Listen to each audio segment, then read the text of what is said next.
Assalamualaikum warahmatullahi wabarakatuh. Abu Husamah atau yang lebih dikenal dengan nama Zaid bin Haritsah merupakan seorang sahabat yang sangat istimewa. Begitu mulianya beliau sampai-sampai beberapa hukum syariat pun turun berkenaan dengan kisahnya.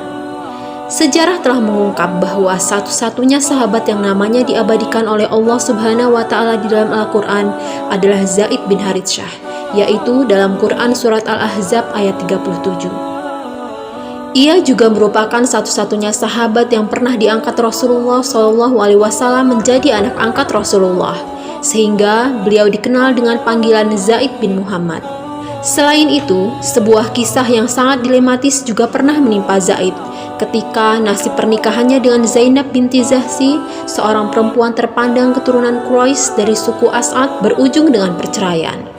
Zainab pun akhirnya dinikahi oleh Rasulullah SAW. Tentu saja kita bertanya, kenapa hal itu bisa sampai terjadi? Kenapa Rasulullah harus menikahi mantan istri dari anak angkatnya?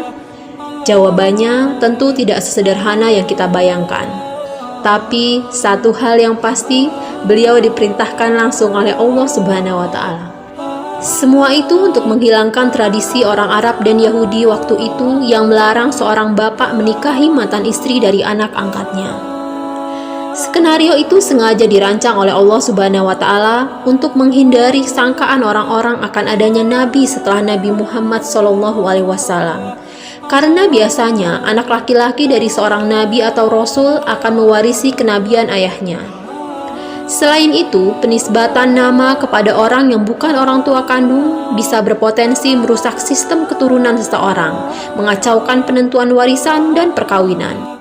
Zaid bin Haritsah berasal dari suku Bani Mu'in. Ibunya bernama Su'dah bin Sa'labah. Tidak ditemukan keterangan pasti mengenai tahun kelahirannya. Namun Zaid wafat pada tahun keempat Hijriah ketika menjadi panglima dalam peperangan Mu'tah. Begini kisah awalnya. Pada zaman jahiliyah, Ibu Zaid mengadakan kunjungan ke kampung persukuan anaknya, yaitu kampung Bani Mu'in. Namun, secara tiba-tiba, sekawanan tentara berkuda dari Bani Al-Kin menyerang perkampungan tersebut dan merampas serta menawan apapun yang berharga dari kampung tersebut, termasuk Zaid bin Haritsah, yang akhirnya dijadikan budak. Zaid kemudian dibawa ke pasar Ukas dan dijual seharga 400 dirham kepada Hakim bin Hizam bin Khuwailid untuk bibinya Siti Khadijah bin Khuwailid. Pada saat Siti Khadijah menikah dengan Nabi Muhammad, yang saat itu Nabi Muhammad belum menjadi Rasul, Zaid pun dihadiahkan kepada Nabi. Setelah berinteraksi beberapa lama, hubungan keduanya menjadi sangat akrab dan saling menyayangi, walaupun Zaid ketika itu masih berstatus sebagai seorang budak. Lama-kelamaan berita itu terdengar oleh ayah kandung Zaid yang kebetulan juga sedang mencari anaknya. Setelah bertemu dan mengutarakan apa yang dia inginkan kepada Nabi, akhirnya beliau tidak bisa berkata apa-apa, melainkan memberikan keputusan sepenuhnya kepada Zaid. Dan semenjak itulah Nabi memproklamirkan Zaid sebagai anak angkatnya dengan nama Zaid bin Muhammad. Status Zaid yang berorang tuakan Muhammad hanya berlangsung beberapa tahun saja. Karena setelah itu Allah melarang pengadopsian anak dengan cara seperti itu di dalam surat Al-Ahzab ayat 5 dan 37.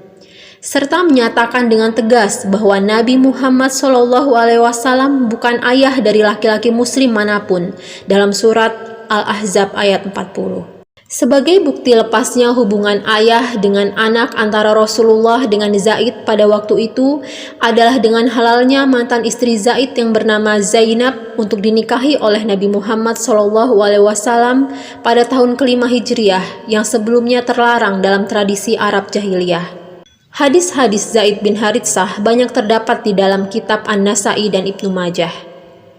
Itulah selintas mengenai kisah Zaid yang diambil dari berbagai sumber, dengan harapan bisa menjadi ilmu yang bermanfaat.